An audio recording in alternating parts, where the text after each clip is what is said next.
Okay.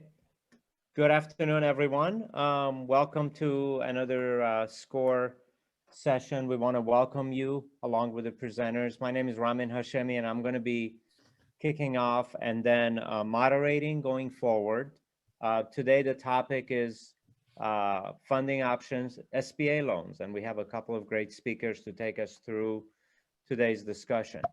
Um, First, I want to tell you a little bit about SCORE. Many of you are familiar with SCORE. We're a nationwide nonprofit organization, and we work underneath the Small Business Administration and helping America's small businesses. And we do confidential and free mentoring. We do a lot of that work, and I've been privileged enough to do that with SCORE since last year. We provide also a lot of educational services, workshops, webinars, as you see here. We've got over 300 chapters nationwide at SCORE. Here in SCORE, Minnesota, we have 90 volunteers, over 90 volunteers.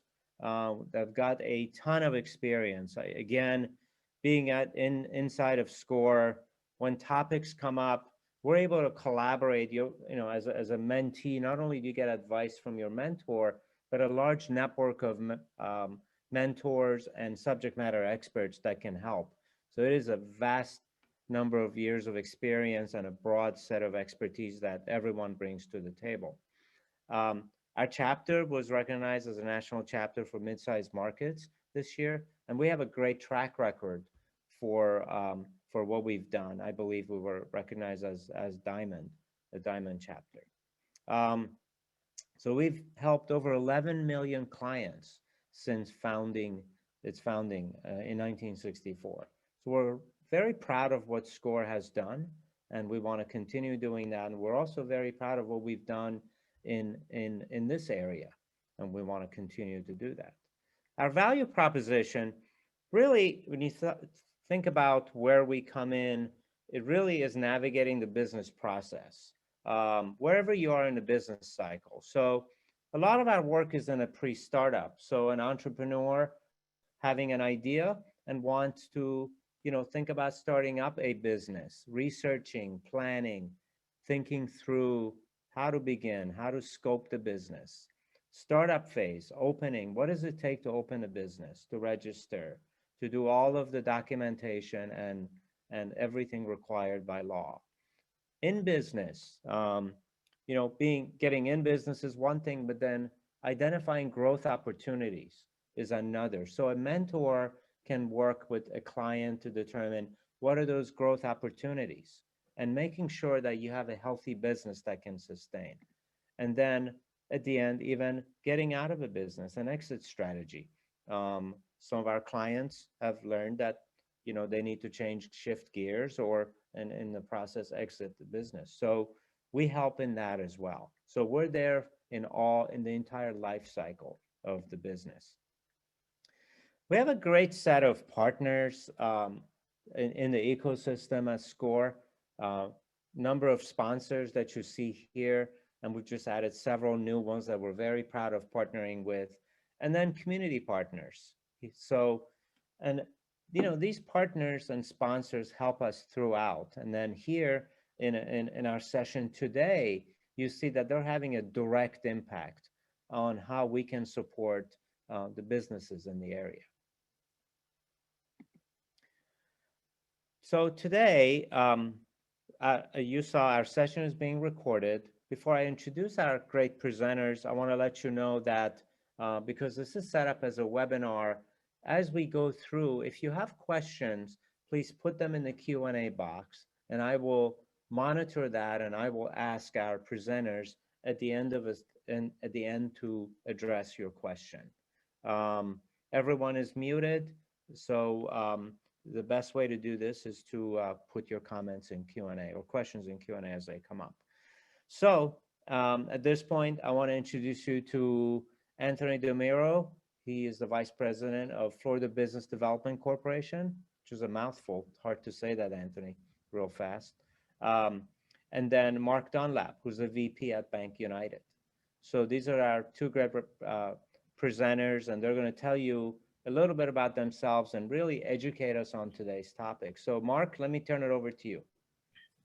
Thank you, Raman. I appreciate this opportunity. I always love working with SCORE and the SCORE mentors and the SCORE clients. I don't know if you can see me. Today's a monumental day for me. I actually put a tie on for the first time in since the pandemic hit. And this is just my way of saying, hey, let's get back to normal. So hopefully you can take some encouragement from that. We do see light at the end of the tunnel. So I was surprised that I could actually tie it. I actually got a decent knot. I actually got the dimple where it belongs. So I was feeling pretty good about myself. I've been with Bank United now for 6 years. I've been in banking in the Minnesota area for the last 23 years and have done all types of lending. Our bank is kind of a niche bank where we kind of consider ourselves a white glove provider, service provider. We try to build very deep personal relationships with our clients. We're not a fit for everybody, but if we're a fit for you, you're going to love banking with us. So let me tell you a little bit about the SBA before we jump into specifically the 7A loans. As we talk about SBA lending and SBA loans, the first thing to understand that the SBA is a government agency that doesn't actually make loans. What the SBA does is provides guarantees to help banks make loans that they might not otherwise be willing to make. So when we talk about SBA loans, we're really talking about SBA guaranteed loans through your local bank. It enables banks to take on more risk than we might otherwise take on. It allows us to extend terms, to do loans longer than we might typically do without an SBA guarantee. It allows us to take on some risk as far as credit scores. We can help people with a little bit lower credit score than we might normally be able to assist with. The thing to understand too about SBA lenders is that they're not all the same. Not all SBA lenders are created equal.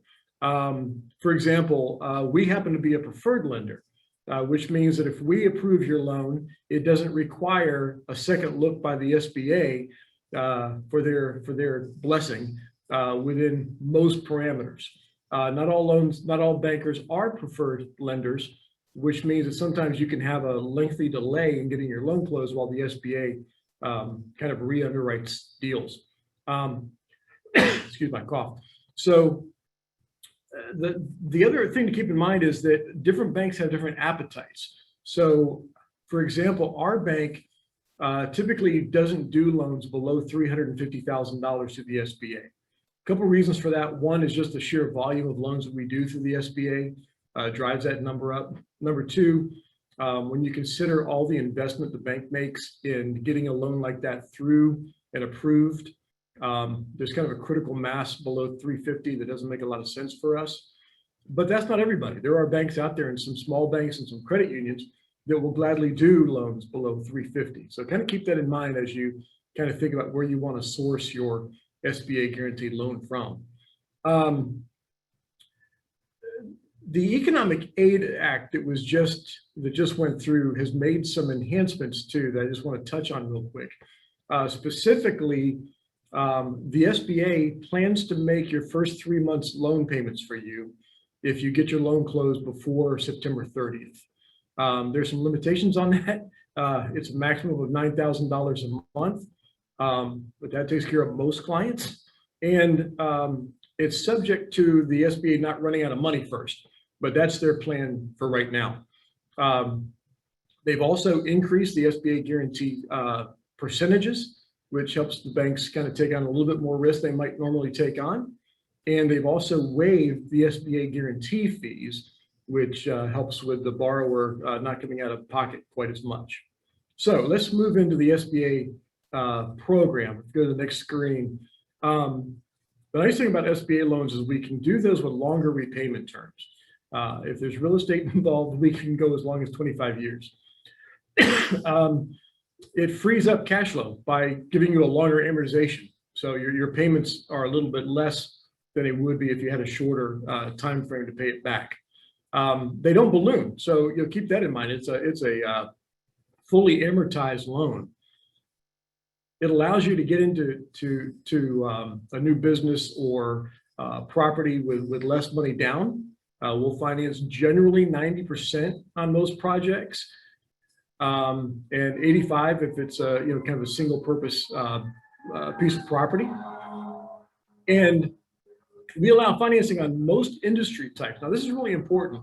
You'll see a list of industries here that as a conventional banker, I wouldn't touch. But the SBA allows me to take care of these clients when I couldn't otherwise. Now, when I mentioned that not all SBA lenders are the same, we all have our areas where we have more appetite than others. I'll give you an example. Right now, we're not entertaining anything for hotels specific to our bank. And that's because we have an over concentration in hotel loans to the SBA. We were going great guns making hotel loans in the last 5 years. We came to kind of a saturation point over the last 12 months. And our credit folks have just had to say, we're kind of out of the hotel business until things kind of equalize and we take on other types of loans that kind of reduce that exposure to the restaurant space or the hotel space. So when I say that, what I'm telling you is if one bank says, no, we don't want to do that, that doesn't mean you can't get it done. You may have to look around and inquire at more than one bank to see if somebody might have a different risk profile at the moment. Go to the next slide. So maximum loan amount through the SBA for this product is $5 million. I'm not sure what that number is. It has too many zeros in it, but it's $5 million is the maximum loan amount through the 7A program. Go ahead.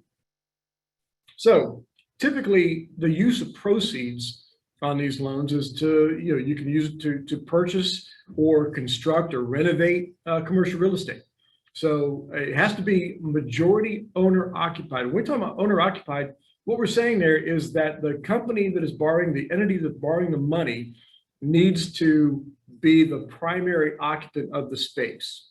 So this is not meant for investment properties. This isn't meant to go out and buy a retail shopping center that's going to be fully leased up. This is specifically for, let's say, a manufacturer that wants his own space, an office space, a physician who wants his own practice space. It's going to be majority owner occupied. When we say we need at least 51% of the property has to be occupied by the owner. We do use this product for business acquisitions. And that can be almost anything. I mean, if you're acquiring an existing business, the 7A program gives you a lot of great ways to go about doing that, including franchises. We use this a lot for machinery and equipment purchases, rarely refinances, but mainly purchases. And then you'll notice this is a big point here. We put startup on the screen. We really don't do any startup financing. This is only for franchises. So if you want to buy an established franchise, the 7A program is a tremendous tool for doing that, but we do not do it at all for startups. And that's probably the most common question I get from potential borrowers is, can I get a 7A loan or an SBA loan for a startup business? And the question to that is, I have not found a bank out there that will do it. Remember, it's not the SBA making the loan, it's local banks. And almost every local bank that I'm aware of precludes startup financing, even if you've got it, even with an SBA guarantee. Next screen. So on real estate loans, we'll do 90% financing up to 25 years. The nice thing, there is a prepayment penalty, but it's only the first 3 years. So if you had to get into a SBA loan because maybe you didn't have quite enough money to come up with 20% down and you only want to put down 10%, or there are some other hiccups in your credit profile that pushed us towards the 7A, if you can correct all those things within 3 years, at the end of 3 years, you can refinance into a standard loan without any penalties. Again, business acquisition, we'll do 85% financing. And there are some ways I have seen where we structure that is actually more than 85%. And we'll give you a 10-year term, and there's no prepayment penalty at all on the shorter term loans. We do some refinancing, again, up to 100% in a 25-year term. And most rates are based on a spread over prime. Now, One nice thing in our company, if you source a 7A loan through our SBA department, you mainly get revolving rates. You don't really get a fixed rate. If you come through me or one of our bankers, we can get more aggressive on the rate, and we can typically give you a fixed rate instead of a floating rate. The SBA fee is paid directly to the Small Business Administration, and there's other customary fees. There's lots of closing costs involved. We can kind of work through those with you as you look at your project. And all 7A loans are fully amortized. There's no balloons to refinance down the road. That's a big plus for most people. Go ahead. We do a pre-screening service. If you tell us what your deal is, we'll sit down with you and go through the whole thing and let you know kind of whether it's a prospect for 7A, if it makes the most sense to go that route. And because we do both 7A and 504, we usually use those pre-screening meetings to figure out which route is best for you, because there are some interesting dynamics between those two programs. There are times when we actually do both for the same client. We give them a 504 and then a 7A on the side, if it makes sense. But we have a full team of fully trained SBA specialists that partner with me to get together with you and help you figure out exactly which program is going to make the most sense for you. Next, that's me. So the only thing wrong on this screen is that's the wrong address, but the phone number and the email are great. So feel free to reach out to me if I can help you in any way. It's always a pleasure to help SCORE folks any way we can. Let me give just two quick examples before I hand it over to Anthony of recent deals we've done. So we closed on a $350,000 loan for a client end of last year to purchase a franchise. The nice thing in that deal, what really kind of stood out to me, we had a very good borrower, great history going into a new franchise in the area. We were able to, with that $350,000, finance his short-term working capital. We were able to finance his inventory 100%. We were able to finance his furniture, fixture, and equipment, and we were able to give him a 3-month interest reserve. Took a lot of pressure off of him, knowing that his interest payments were made for the first 3 months of his loan while he was getting his feet on the ground and starting to generate some income. That's turned out to be a tremendous relationship for us. And we look for those kind of deals frequently. Right now, I'm working on a $2 million deal for a local manufacturer who wants to buy one of his suppliers to vertically integrate his business. And so this $2 million deal is going to include some real estate, working capital, FF&E, and an interest reserve. So there are some great opportunities there, and the structure on these it can get fairly creative and to do some things that we can't really do on the conventional lending side. So I hope that's helpful to you. Feel free to reach out to me if I can help in any way. Thank you. Thank you, Mark. And reminder for everyone, if you have questions, please use the Q&A box. And as I was saying that, we had one come in. Can you describe to us a business plan you'd like to receive when a client is seeking funding? Do you have a template you prefer, Mark? There is a template from the SBA. Most clients come to us with some kind of idea, some kind of cash flow projections, that kind of thing. And then we quickly get them an SBA package, which includes a complete template. If somebody wants to reach out to me directly, I can get them that.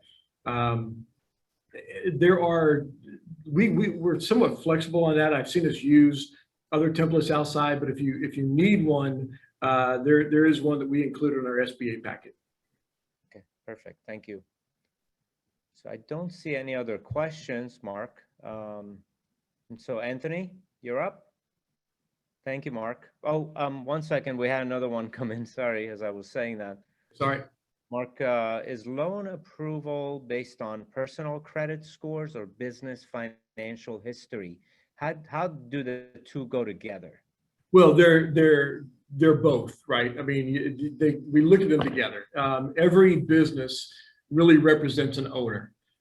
So we look at how that owner has handled their own personal financial history, right? So we're going to look and see what their personal credit score is.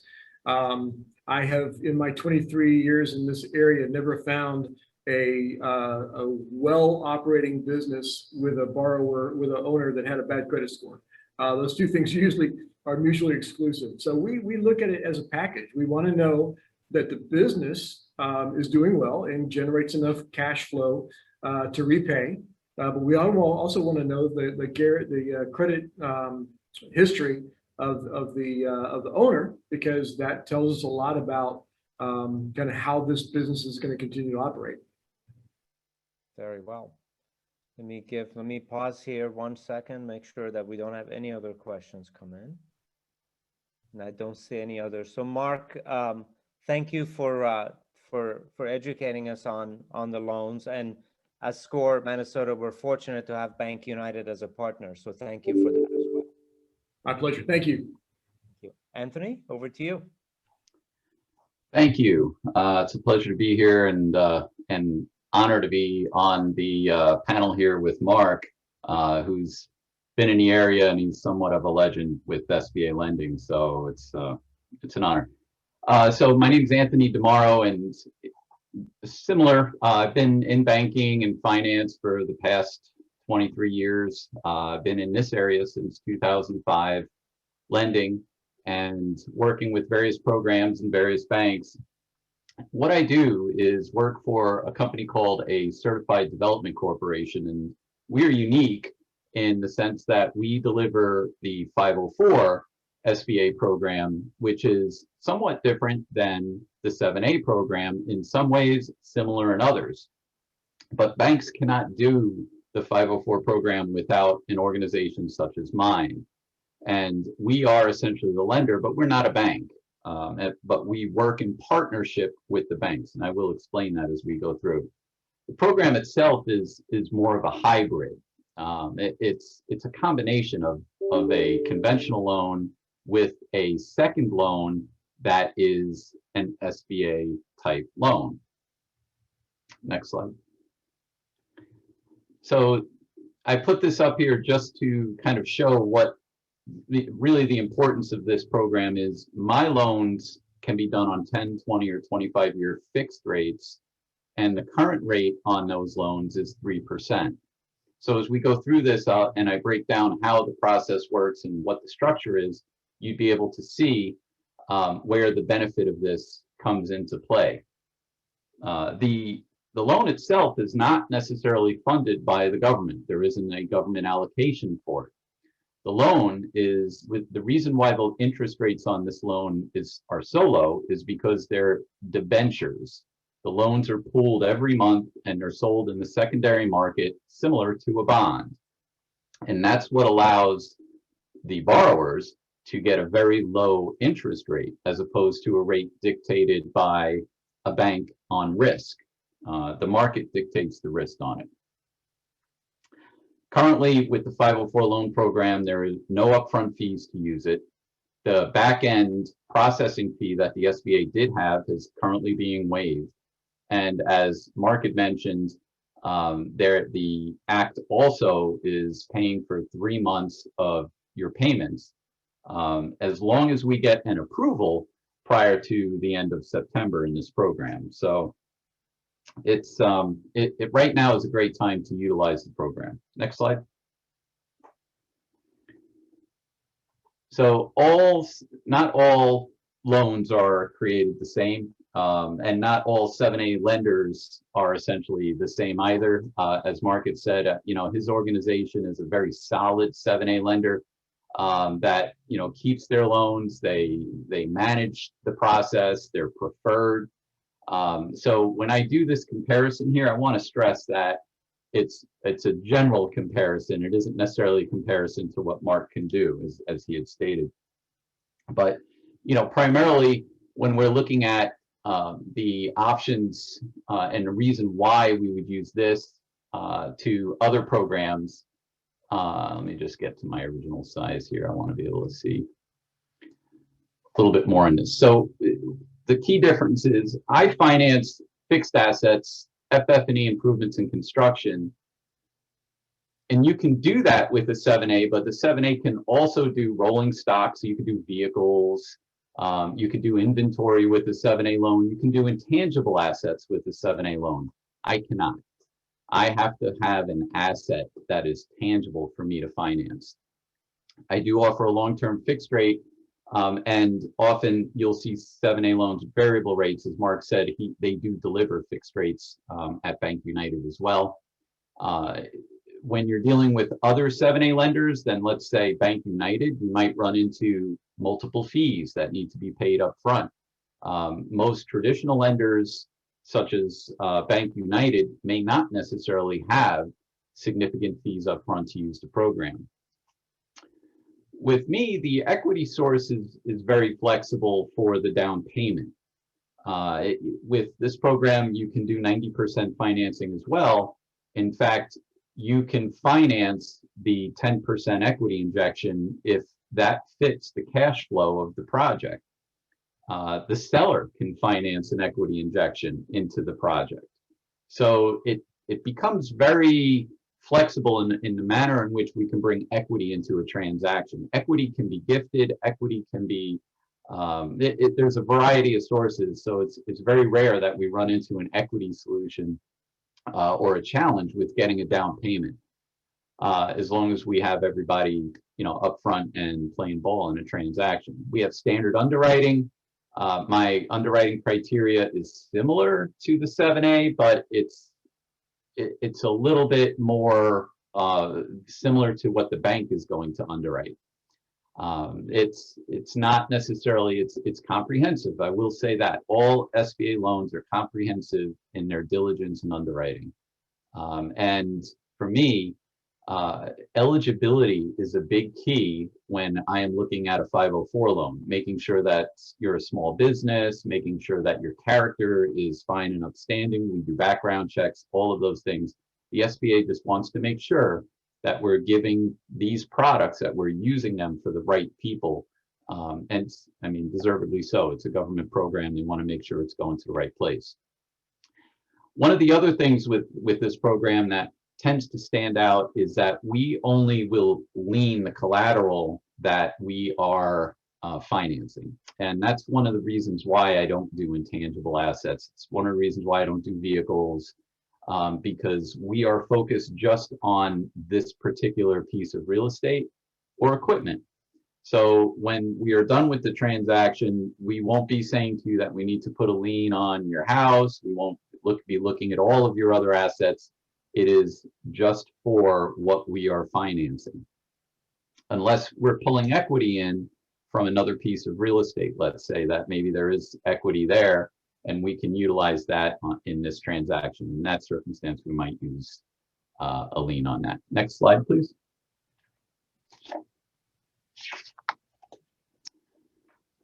So we use the program for purchasing land and constructing buildings. That's in the same project. So you can't use it to just purchase land without building. It would all be in one. So I don't do land loans, but I do land loans if you have the project all together with the construction ready to go, all of that. And the program really shines when it comes to new construction. You can purchase, renovate existing buildings, building and equipment for an approved franchise. I have multiple franchises right now that we're working with where an owner of a franchise is expanding to a second franchise. I cannot finance the franchise fee because that's ineligible, but the actual construction of a Wendy's, a Taco Bell, any other type of franchise is something that we do quite regularly. The SBA actually has an approved franchise directory, which you can just Google franchise directory SBA and see if it's already approved. If it isn't, then we have about a 6-month-long process to get it approved, which is a consideration if you're seeking SBA financing on a franchise. Most popular franchises on Main Street today are in the directory. So we can also do refinancing.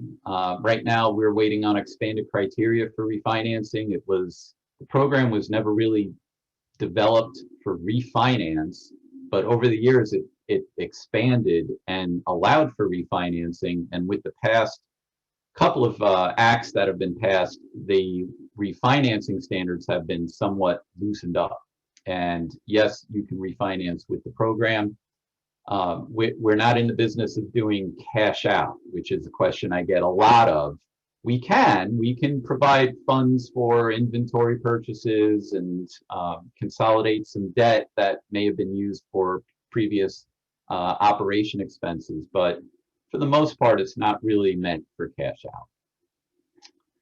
out. And large machinery and equipment. So in this case, typically what I'm talking about is equipment that would cost you over $250,000, because my minimum project size is $250,000.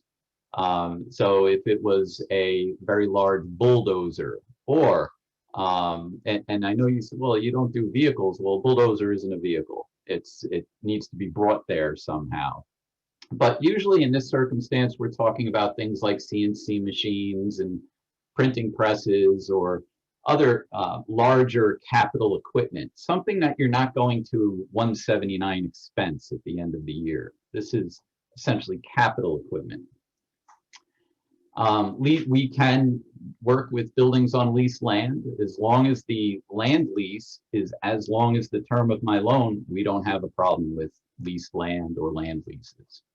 And then all the soft costs that are related to projects. So things like the appraisal, environmental, all of that. We don't request anything above what the lender needs to do a project. So there aren't any additional, essentially, costs to use the program other than the third-party lender fee, which is 0.5% of the loan, but that's being waived right now by the federal government. So there are no additional upfront costs to use the program. Next slide. There you go. Perfect. All right. So this is when I say how we are a participating lender. This is how the structure typically works. The borrower would bring 10% in their own form of an equity contribution. In this case, we have a $2 million project. We would provide 40% of the project, and the lender would provide 50% of the project. Well, in this circumstance, the question is, well, why do you do these multiple loans? And the reason is this structure incentivizes the lender to make a loan that maybe they wouldn't have made in the past because of some form of risk. Again, startup, the nature of the property, lending restrictions are a little tighter based on the type of business or the nature of the business, or maybe the borrower just doesn't have the capital that they need. And this program is a really good fit because the lender is going to take first lien position at a 50% loan to value. So if there was a circumstance where there was a default, the lender is very well protected by the real estate or the equipment itself. And nobody likes to have to, take real estate. We'll work with anybody if they have challenges, paying a loan or anything like that. But the program really shines because that first loan by the lender is not an SBA loan, it's a conventional loan. And currently conventional interest rates are anywhere between 4 and 5%, in some cases below 4. So when you combine a conventional loan at 50% of the acquisition at 4%, and then you add my loan at 3%, we're looking at a blended rate somewhere around 3.5%, maybe 3.6% on the total amount of financing. And that's where the program shines because not only the solution I provide is for the borrower to keep money in their pocket, as well as get a very low fixed rate payment over the term of the loan. So that way their monthly cash flow is enhanced as well. And the SBA incentivizes us to use this program so that we can create jobs. The whole premise here is so that the business owner has capital to operate their business going forward, and they can create more jobs through doing their business. So you can see here we have a first mortgage with the lender on a $2 million project of $1 million. My second comes in at $800,000, and then the owner would bring in $200,000 in their own equity. If it is a special use project, the owner's equity injection would go up to 15% instead of 10%, and that would be a gas station, a dry cleaner, a property that is unique in its use. So there's a list of those that are out there, but around here, what we deal primarily with is warehouse space and office space, and those are not specialty use properties. Next slide, please. So when I say that we can include a variety of items into a project, this slide kind of breaks that down and shows you what I'm talking about. So let's say you're going to go ahead and buy a piece of land and build a building for your new widget factory. You've currently had a widget factory and now it's time to grow. You've been doing widgets in your garage. So the land purchase is $500,000, the construction on it $900,000. We build in a construction contingency. We have site prep. Maybe you need a new widget machine. We can put that into the financing as well. Put all your furniture, fixtures, and then below that, your permits, architectural, appraisal, all of those things. And that's where we come up with the $2 million for your project. And that's when all of those costs are going to be included. And again, the purpose of this is to keep money in the business owner's pocket so he can make more widgets and hire more people. That's in the end what we're trying to do with the program. So it's great for widget factories. Next slide, please.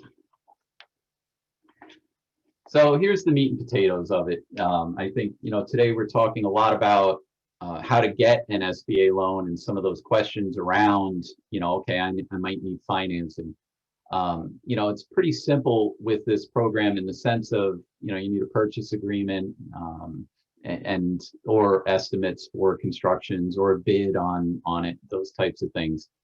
But what I deal with a lot in the SCORE world and in the small business world are small business owners that struggle with tax returns and financial statements.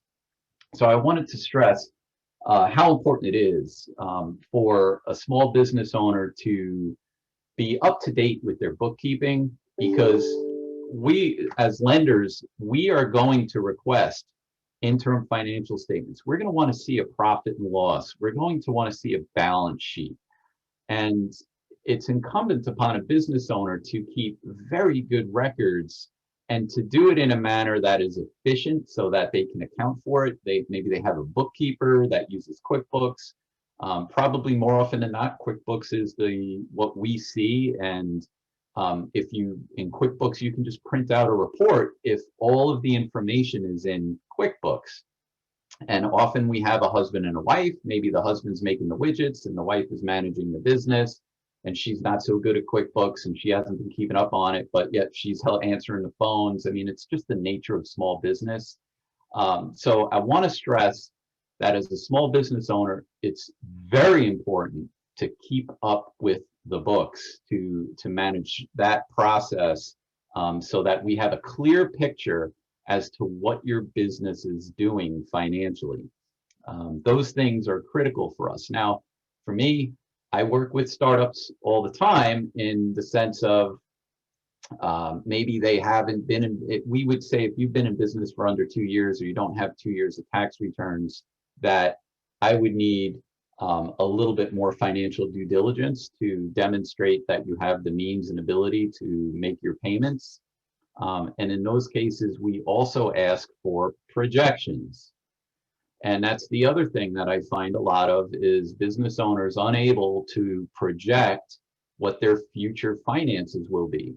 Now, most business owners have it right here, but to put it onto paper and communicate it to someone else is what's very important, especially when you're trying to get a loan. So I do provide templates to the borrowers if we need projections.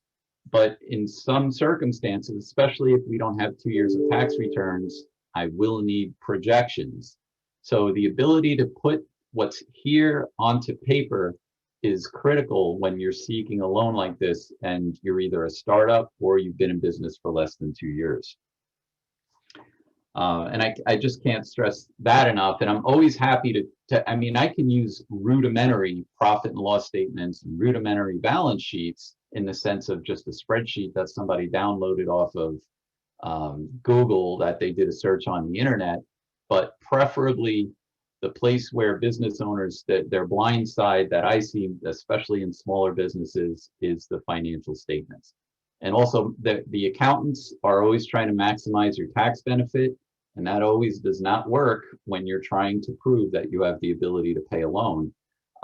It's critical that you plan accordingly for that next move. So if you're going to take a next step to purchase or acquire a piece of real estate or equipment that's sizable, then making sure that you can demonstrate through your taxes that you have the revenue to be able to do that is important. You can't serve two masters. You have to have revenues to pay the bills, or you don't have the revenues to not pay taxes, one way or the other. A couple of examples recently that we've done. I do hair salons, gas stations, as I mentioned, franchises, but we also help doctors and lawyers. And there was a question earlier about a business plan, and one of the things I'd like to stress about business planning is that, let's say a veterinarian who's been practicing with a clinic for years decides to go and start his own vet practice. That's great. Obviously, they're skilled at being a veterinarian. The question the SBA is going to have, are you skilled at managing a business? Because you're going to be the business manager. And it's assumed that, yeah, you're a vet and you can be a veterinarian, but you haven't been necessarily managing the business of a veterinary clinic. So my advice is, when you are writing a business plan, to make sure your management skills are clear, and that having a provenance of management in the past and being able to demonstrate that you've been in management or managed this type of business before is very critical when you're writing a business plan. And the other thing when we're talking about business planning is addressing the capital needs. Now, as Mark had mentioned, often we will piggyback a 7A loan with a 504 loan. It makes sense. If you're buying a business, there may be real estate involved, and you can finance the real estate on a long-term low interest rate. And you can also acquire the intangible of the business with the 7A loan. And then between the two, you would be able to do the full acquisition together. We would just piggyback them. But the question then becomes, do you have enough capital to be able to continue the operations of the business? Because the previous business owner may not just leave $200,000 in a bank account for you. That's going to go with them. So in that 7A loan, we would have the ability to provide additional working capital for your cash burn as you get things moving, or expansion, or how that works. So capital and management are the two critical things to be addressing in a business plan for the SBA, and how that works. So yeah, that's essentially it. I know you can really get in the weeds with this program in discussing, what's eligible, what's ineligible, and now that's my job. So when someone is interested in this, and they approach me, the first thing I do is I ask, what's the nature of the business? What kind of business? How long have you been in business? Because if they don't have a bank, because as you saw, we need to work with a bank in this program, then I'm familiar with most banks in the area, if not the state, and who likes to do what. As Mark had mentioned, right now, hospitality is under a lot of pressure, as many of you know and can understand. We do finance hotels, but the criteria to do so is very stringent and is heavily scrutinized by the SBA.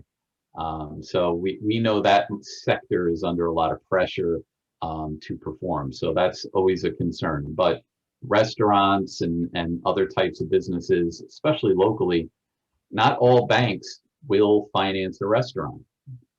And if you come to me, then I know who's financing restaurants. I know who's looking at doing certain types of projects. Lenders place their risk in different areas based on different things. So I work with all lenders. If you currently have a lender, I'm happy to work with them. And if you don't have one, I'm happy to recommend them. There was a panel, there was a question in the chat that said, is there a way to refi an older loan to today's lower rates? The answer is yes, there is a way. Perfect. Thank you, Anthony. We're fortunate to have you as a resource as well. Thank you for that presentation. If there are any other questions, please put them into the Q&A box so Anthony can address them.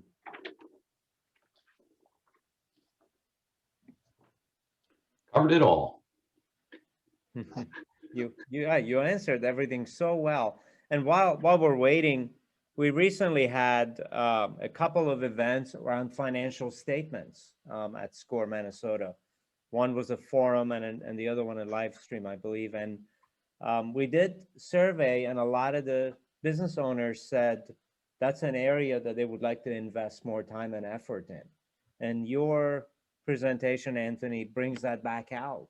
When you have that foundation of financial statements and you are trying to get a loan, it will play a huge role in the application process. And Raman, if I can add one thing to that, I'll tell you what, where we see the continual challenge in every loan I look at is not on the P&L. It seems like all of our business owners know how to do P&Ls. Where they struggle is balance sheets. Yes. And often there is no correlation between the QuickBooks balance sheet and last year's tax return. And I spend a lot of time on the front end when we get loan requests working with clients on trying to make those two things reconcile. Yes. So I would encourage any business owner, get with your CPA, your tax preparer, whoever it is, and help them bring your QuickBooks balance sheet into alignment with your tax return before you approach a bank, because I spend typically 2 or 3 weeks on that process before I can get a loan to underwriting. Wow.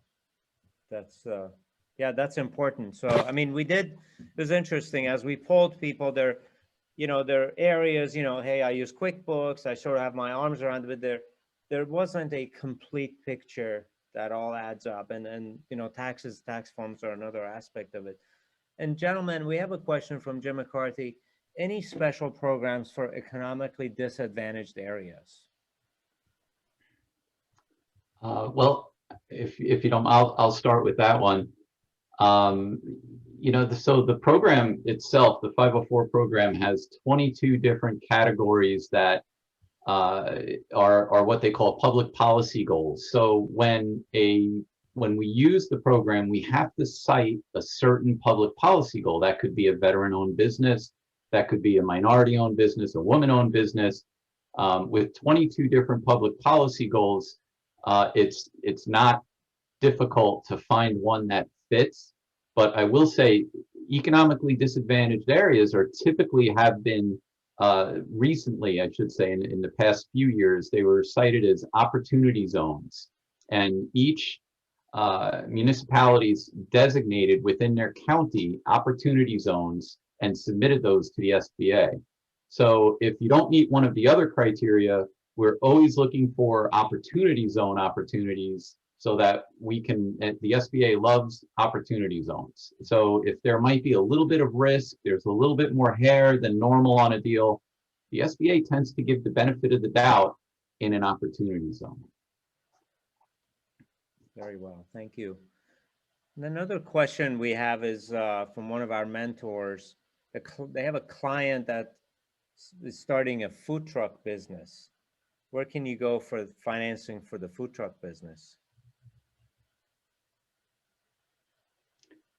Well, it sounds like a startup. Sounds like a startup. So, there just isn't really startup money available through banks or the SBA. Most people that I know who have been successful in getting something like that off the ground have had to do it through home equity lines, credit cards, trying to find something that has a 0% interest for some period of time. But this is kind of the old-fashioned, digging for sources of funds on startups, and the most successful folks I've seen do that have been able to access equity in their homes, frankly. Very well. And bootstrap financing. Yes. So, and another question we have is around financing a liquor license. How would you go about doing that? Is that similar, Mark? That's an interesting question. I have, it's been years since I have looked at that. it would kind of come down to the underlying business, who it is trying to finance that liquor license. I mean, if it's somebody who just says, hey, I got a chance to go start something and I'm going to buy a liquor license, there's a lot of hurdles to that. If it's an existing bar restaurant, then I would think that, yeah, that's something we could look at. And Anthony, I don't know, I've never seen that in the SBA, but it would seem to me that if it's an existing business that's trying to acquire a liquor license to expand, there may be some opportunity there. I frankly haven't seen one in probably 10 years. Yeah, I cannot finance a liquor license. It's an intangible, essentially. That's right. Yeah. It doesn't fit my box, but I've seen it happen. I don't know who or how, but I know that it's happened. I think they're rare to find a bank that will do that because it falls into the hospitality arena that most of us are not excited about right now. But in a more kind of even environment where we don't have the COVID risk and aren't concerned about restaurants and bars being closed down, there'd probably be more appetite for it. Mm-hmm. Yes. Thank you. And we have one other question. My wife and I are in the process of closing on a home purchase in June, and I'm looking to purchase the building we're renting for our business. How might this complicate things? And what would you recommend in terms of timeline of the application process? Well, I think the concern there for people is always credit score impact of multiple credit pulls and such. I would say for most of the borrowers I've dealt with, refinancing their home in the middle of trying to do this is not an insurmountable thing. It means they're going to have to pull a lot of paperwork together for two different projects, but a lot of the same paperwork, really. And as long as they don't have such a marginal credit score that 2 or 3 inquiries is going to make it below the threshold, typically it shouldn't be an issue. Okay. Very well. I'm not seeing any other questions. Let me give it another second or so. I think, gentlemen, you've covered a lot of detail. Oh, we've got, so contact information for Anthony. So we did have that in one of the slides, and we will get you a copy of the slides, I believe, after the presentation. And then we have one other question. Is Cigar Lounge considered a startup? Yes. Okay. Next question. I'm starting a trucking business with 26-foot box trucks and 12-wheelers. Do you finance this type of company? So that, again, if they're talking about starting it up from scratch and they have no historic cash flow numbers to fall back on, that is by definition startup and a problem for all banks. The first thing any bank's going to ask for, depending on the loan size, is either 2 or 3 years tax returns and P&Ls, so that we can so we can do our research and figure out, does the company generate enough cash flow to repay this debt? Outside of that, when we get into projections, I know there are no banks that I'm aware of who will use the 7A program for a pure startup. Okay. And just to piggyback on that, though, it may not necessarily be a startup. If you've been in the trucking business as a 1099 self-employed individual, there's kind of a bridge there that you've been managing your own business as a driver operator, essentially. And that you may be able to leverage that when you're talking about financing, and not necessarily call it startup. But yeah, to Mark's point, startup essentially for most, aside from the fact that there aren't any previous year's revenues, it could also be anybody with less than 2 years of revenues as well is essentially going to fall into that bucket where they can't demonstrate for 2 years that they've been in business. Very well, thank you. One other question. Certain industries, such as mine, have been designated hard hit during COVID. does that affect loan eligibility in a positive way? Now, I know we've talked about hospitality a little bit, and that's loan eligibility in a negative way, but is there a flip side to that, that the government and SBA trying to support the hard-hit businesses? Well, I think the clearest answer I can give is we're doing our best not to punish businesses that have been hard hit. For example, if you took PPP loans out, we're not counting that against you. If you took idle loans out, we're not holding that against you. We just need them disclosed, and we need to understand them. It does, in some cases, make the underwriting more challenging. If 2020 cash flow is really challenged, where we're struggling, all banks, I will tell you this, in the underwriting world, is figuring out how we fairly assess the impact of 2020 on a company that in 19 looked great, and hopefully we can look at month-to-month P&Ls and see that there's been a rebound, and that 2021 is looking better than whatever the bad period of 2020 was. Right. So we are looking as creatively as we can at underwriting for those companies that have been economically impacted. But it does present a challenge, but there really are no government incentives to lend more into those areas than we would otherwise. Yeah, and I would just say that, an industry, if the individual business has not been financially impacted over the previous year and a half, or year, I should say, and but the industry is targeted as hard hit, everything's going to be based on the individual business. There won't be any additional incentive, but what's happening now is that there is, and they did put out guidance that if you are under certain SIC codes, that they'll make additional payments for you on the back end, as opposed to the 3 months. I think it's an additional 3 months on top of that if you're a hard hit industry. But again, they had already, that was supposed to be a 6-month payment, and they had already backtracked on it because they just don't have enough money allocated to make all these payments for everybody. So,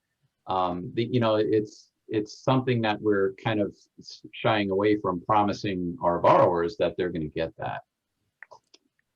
Application to, okay. Yeah, so that one, really the timeline from application to loan approval, what's the process take?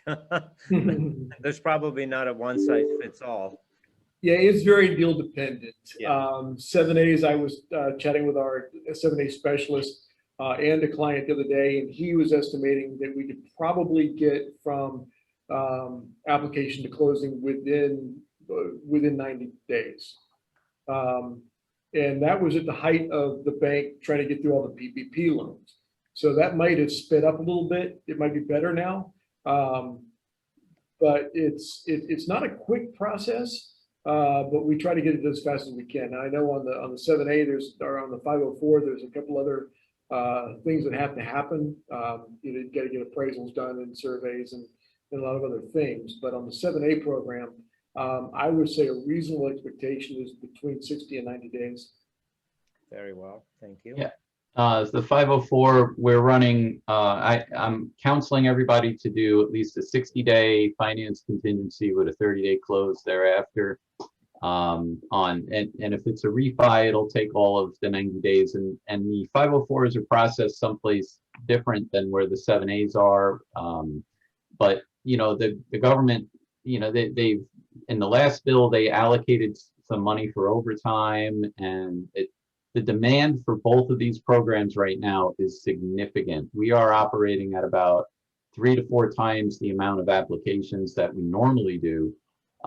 Last year, we were 30 days close, 45-day close, no problem. But now, we're just to be cautious and not to, set expectations properly. We're looking at 90 days. Okay. And the other part of that is to understand the impact of PPP on most banks. And the average mid-sized bank, kind of like us, we have a loan system designed to push through a few hundred loans a month, and we're pushing through several thousand. So it just slows everything down. And the SBA guidance on the PPP program changes frequently enough that it requires a lot of attention. So unfortunately, it has kind of slowed down the approval process for all other loans. I would also say in a related matter, so this evening at 5:30, we have another session, and that's on the American Rescue Plan Act. And a lot of these are obviously interrelated as businesses are being challenged. So I encourage everyone to register for that on the SCORE Minnesota website so that you can get educated on that piece, because I know we're getting a lot of interest on that, hundreds of attendees already, and I wanted to put that forward before we answer more questions. The next one, gentlemen, is other than using LoopNet, what website resources can I use to open a brick and mortar boutique brow bar in Venice, Florida? I use LoopNet. Yeah, I do too, or find a local realtor. Yeah, yeah. Next question, where do pure startups go for financing angel funding? There's some angel investors around. Bridge Angels comes to mind, and I know there's a connection, I believe, with SCORE and some of the Bridge Angel folks. Most of the angel investors, they're going to want to see a business plan, and they're kind of deciding, is this something that they want to invest in. But if you look up, just Google search angel investors Tampa Bay, you'll probably find 5 different groups. Yeah, it's a Matt Harper question over at the incubator. He's probably a good guy to go for that. We also have another session coming up next Wednesday, the 14th, noon to 1 p.m. That will address the angel investing as well. Not only that, VCs and crowdfunding. So that may be of interest also that folks should register for. Yeah. The next question, so I've been a sole proprietor since 2015, Detroit and Florida, here since 2018. I sold my home. I put most of my revenue into equipment for my business. COVID-19 hit all the equipment in storage, and now my credit is shot. Can I get help from the SBA to get me out of this bad situation? If I could get some help, I would get back on my feet. I'm not sure there's an SBA answer to that. I mean, from what I'm hearing there, the business is no longer a going concern. It sounds like the best option there is selling the equipment, finding somebody who needs it, getting that equipment sold and paying off whatever debts are outstanding after that sale. I don't know that the SBA has anything more to add to that equation. Yeah, and I would just add, credit's not always the deciding factor on whether you're going to do or not do a loan. I mean, there's perfectly explainable circumstances, but cash flow is what pays the bills. So the question more so is, and Mark alluded to, if you're not a going concern, then we can't demonstrate cash flow, and it would be a struggle for anybody, even the SBA, to provide financing in that situation. Okay, I appreciate it. That's great advice, gentlemen. And one other question. I'm a startup with background in the surfboard production industry with a revolutionary idea to get customized surf kiteboards back to customers after 4 days after they place the order. What avenue should I look down for funding? And again, and a thank you to you guys for the seminar and the helpfulness you've had. So if I'm hearing that right, it's an existing business. Is that correct?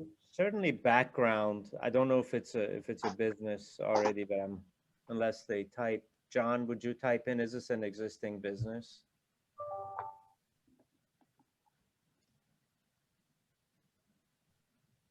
Yes, a few months. A few months, okay. Yeah, All yeah. right. Thank you, John. And, you know, that's a tricky one because it is by definition startup. There's really not income to look at there. I know my company would look at that as startup. And I know we're not doing any startup financing. So I would say this might be a good candidate to listen in on your angel investing seminar coming up. Mhm. Okay. Okay. And I would just caution John to, be wary of lenders like Cabbage and others that are out there on the internet that they're going to get wind that you're in business, and they're going to send you mailers for, you have a $20,000 line approved and stuff like that. And what I see very often are these high interest rate loans that when the time comes to make the next move in the business to where your actual cash flow may justify getting a traditional SBA solution or a loan or a bank loan, the other debts weigh you down, and it becomes problematic. So just be judicious in the sources that you tap into, because this again is going to fall under bootstrap, credit cards, home equity lines, and things like that, until you can get to a point where you can prove the business model with with finance documentation, so with financial docs. And to Anthony's point, those online borrowers make it really easy, or lenders make it really easy. But I've had 2 or 3 cases in the last year where folks have come to me for financing, and when we look at their balance sheet and their debt schedule, they've got 10 different loans at 25% interest. They're easy to get, they're tough to pay back. Yep. Exactly. Great words of caution. Thank you. So that's the last of our questions. And it's been, this is how I know this has been a good session, Anthony and Mark. We've had 15 or more questions here, so it's been very engaging from the audience. So I appreciate everything that you've presented and all the interactive discussions we've had with the other attendees here. So I want to close by thank you again for contributing and helping us here. You're both great partners, and we're very to have you with us. I'm going to wrap up and tell everyone, if you don't have a SCORE mentor, you feel that you could benefit from it, go on our website and request one. These are the kind of things that you can bounce off a mentor, and a mentor can bring in folks from our network and the subject matter experts to help you out. So it's free, it's easy to request, and we appreciate you doing that. Again, I mentioned the session tonight. We've got hundreds of people already registered, but I want to put that forward again at 5:30 this evening about the American Rescue Plan, and next week about angels, VCs, and crowdfunding, which I know is a topic of interest. And the following Wednesday, another one on how incubators and accelerators can help your small business. So a lot of information coming your way, and I know a lot of it is going to apply to you. So we will follow up. When you close the Zoom, you will be presented with a survey. If you don't have time to deal with that, we will follow up with a link. Please complete the survey. I think our presenters would appreciate feedback from you. Absolutely. And let me close and thank everyone for giving us their dedicated attention. Thank you for engaging in a productive discussion, and a whole bunch of gratitude to Mark and Anthony for giving us all of this great information today. Have a great day. Thank you. Thank you. Thank you.